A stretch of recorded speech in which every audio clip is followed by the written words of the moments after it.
Ok, Tonya, we me do better. I say me va gben kefe avala. You know me di mama fia me gben be elebe am betone le la be utamena no de tie de leke me le bobo utamena no de tie de if ya be na program wa be if ya be na do tame do no asiwe nya ni banto ya me me akasin tame do no asiwe tame do na wa pe anye ka anye be na kuni na advisor like sikaji ya ao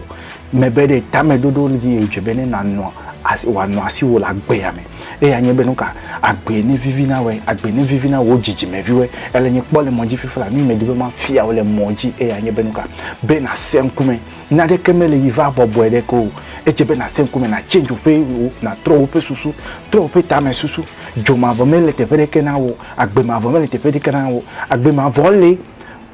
vole vojipo yo kina be na vai zosi sikaji de amele na o tamele monjiva na va no nyade na de fia la gbeaji na de kemelo na lenye pole monjila vvcc ya ma se happy matin no fitness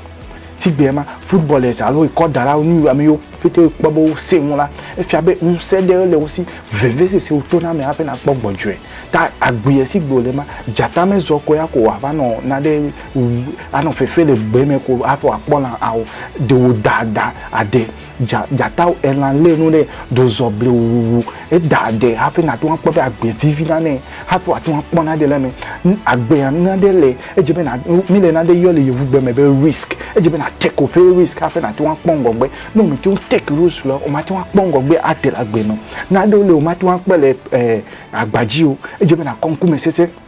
afa na to apo nkume sese e aglomene na we e la gbenke fe avala jivare e ya medibe na sro le moji be susu be no ka na to apo ngogbe le wa gbeme no gbanto me yo enye be tame dodo ejebe na si o e vele ya be na take risk mi me le yo be risk e fi abe no ka ne le sikaku ne po be sika le tome le leke na wa vai kwi ejebe na se veve abe na vai po sika o me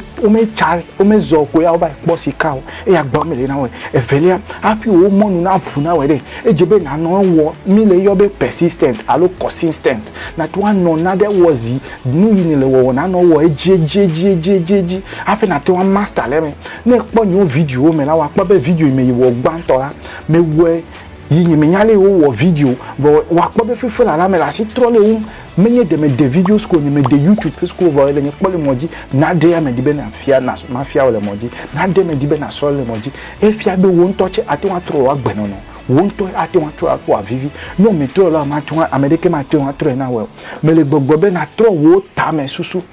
me le yo be commence pe logic aye me no ka wa se veve ame yo be Kristo to o ma te wanga yo be Kristo to e honde we wa gbewe e ame de wa nya le so le me nyonu de wa gbewe enyunchu tigbe is vice versa agbe tigbe ko you need to sacrifice before you can gain no me sacrifice o ma te wan gain o e agba me le now ne le yipo mi moji if you want to be fit there is no pain without gain you have to feel the pain before you can get the gain do awe have wa se vivina dudu e chi ndo adu have wa se vivina chijaja agbe sigbo le ma there is nothing that can change the law of nature ma te wan throw ne no chiji wa mi de wa nyon de chieme ne gbe estro chipupu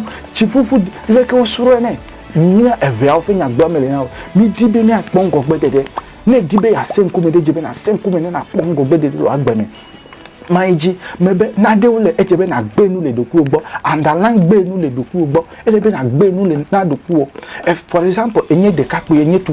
tukpopo ya lo de tugbeje elechichipo ni ka jebe na wala wa gbeme ejebe na program abe list yo me now tame dodo gba ne na take risk ne na take open step na open ya na be na to npongo pedede tame dodo ya na si ejebe na popo ni medibe ma onyonu nya ni medibe ma wole o medibe ma nole medibe ma isku medibe ma plado masuro do ne manya do me dibe ma tame dodo ma ni no asiwe abede kakpe abede vi afa na to akpongo gbe ade mesi gbe wa chi tefe deka mesi gbe wa vazi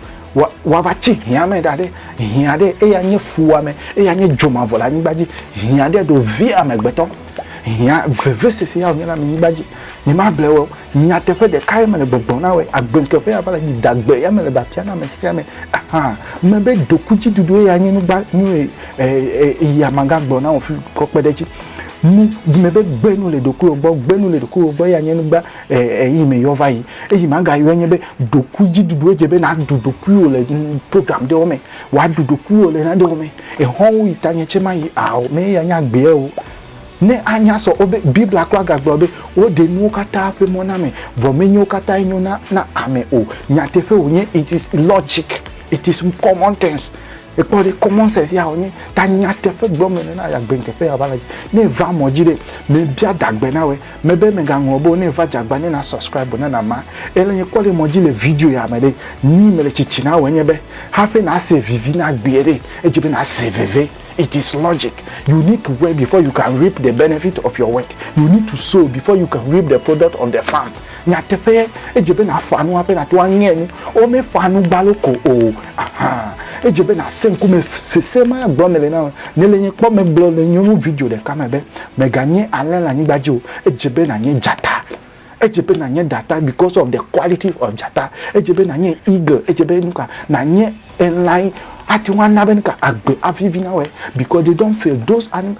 animals don't feel ome bu onu ne kolekpo be ale en la ville yin gbaji de nku yo ko dade focus yo ko dade yo na be focus if not the hawk cannot catch the chicken e ko dade focus yo ko na re ai na be o e fiabe o ya nye uta me judu e ko dade e duedo kujila ya me be po e jebe ma le na de egbe hape ma to anu agbe e ya mi wa to rapo e wo nyi to gbeje enye de ka pe ele chichi gbo ma le chichi na be jebe wo nku me ne se agbe nkefe be de jipo de le mi aba zode mi me le ya di o mi le jogbe mi di la nyigbaji mi le dagbe di la nyigbaji e ya ta mi awo de ka e fo me mi awo de ka ne mi akekeko yi de Africa mi awo nyi duplo la we mi awo ya nyi gba to we ne va gbe nkefe abalaji e ya gbo me le na we ne le yin pole moji training yi wo me le ya me wo ndigbe si agbe e ya me nyi me yan fokola ma va wo training na yin to ma na yin to nyi me le wo ne ma va yin boxer nyi me le wo ne ma va yin enyu ka le bouncer o me le wo na yin to ma no fit na do kunyin I want to look good for myself not for somebody else where vo me ko dade wo moji na koso na ma ga ko bu cover because this is a platform for you to call awakening ne wa wo susu mere po enyi amede me ne me dole nyi ukra chene me po exercise ko me diefo nya tefe gbo mere na we agbenkepe abalaji de dagbe ya mere babia na me sia mebe ne o me dudoku yoji ode na de o ale ode to for example ne mi po le po de o me ne mi gede nyon no papaji no me dudoku yoji wa to afofu agbe agbedo me na me sigbeke yin ntuche ati wan dofu agbedo me na we ejebe na dudoku yoji le apana de o na de o le ejebe na wo le wa gbene ne na ponko gbedede mi dasi la pama o e hon yi na tenye chima yi e ya gbo mere mega je hon yo me mega kade hon ji apa o ejebe na de hon de o na dasi lo na ponko gbedede e ya nye dokuji dodo ame ya nye piri ma ti wan zo e hon ya nye me le me e ke ma dasi le fe mo ne na po agbe because you have a program nya e hon yi o to gbe na hia le po agbe me e fe maga yiji e ya nye vevie dodo la agbe me ejebe vevie na no vevie do la agbe me e do de si ade machina we enye me akakpo me chobrix po me dagbe na mo po me fa ete na mo po me jakpa o le yo e do ma pete mi we po mi kuke ba ijera na mo po e ka me wo ani chi me ba ide po wa vo agbe ade egale megale go a onye megale o adebe me go ta doji nu be e tokpe to me la si muta me ejebe ma survive la agbe me e agba me na we me water doji nu be e to me la si muta it is the point of focus water doji nu exercise ne le po me le wo wore me de komecho me le wo I program in the brain before I come to manifest it in physical e po dade nyo ta me dodo me do de ta me be ejebe ma wa ma tope ma wa depe ma wa yin pe ma ti wa me blave ma ti wa me alafa ve me dasi le no me e fi abeta me dodo whatever you plan in your brain is what you reap physically e po dade ya ta o china na me do be po ne fi me hon e honye e ho la ma ti wa fi awa me to gbe yin me yin na de ke o e ya calculation ya ko mi le gbogbore ma ne dibe ya senun la gbe me de me be wa save wa ti wa po me your system for people ani me chichina we be you need to rise above your level cho le tepe nyele megachi abamaji o ele kope de me le ejebe na yi na chi ayi ngogbe me bia dagbe na we mi anoka me